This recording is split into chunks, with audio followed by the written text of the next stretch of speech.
ایک قوم کو مٹانے کے لیے تلوار کی ضرورت نہیں ہوتی، صرف ان کے نوجوانوں کی سوچ کو دھندلا کر دینا کافی ہے۔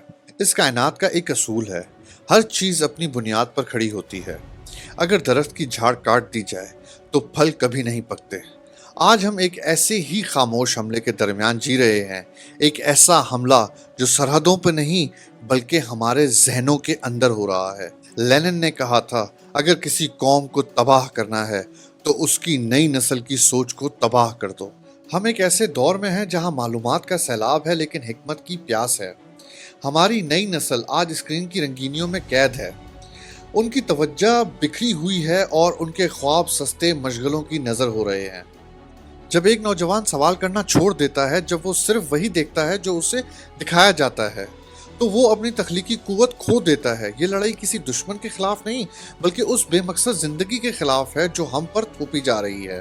ہم بھیڑ کا حصہ بن گئے ہیں جہاں ہر کوئی بھاگ تو رہا ہے پر کسی کو راستہ معلوم نہیں ہے۔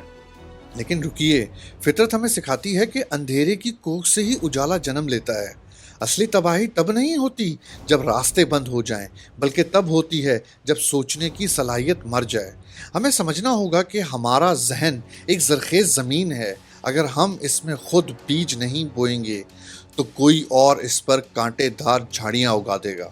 تبدیلی تب آتی ہے جب ایک نوجوان کتابوں سے دوستی کرتا ہے، جب وہ بھیڑ سے الگ ہو کر خود سے سوال کرتا ہے، جب وہ کیوں اور کیسے کو اپنی زندگی کا مقصد بنا لیتا ہے۔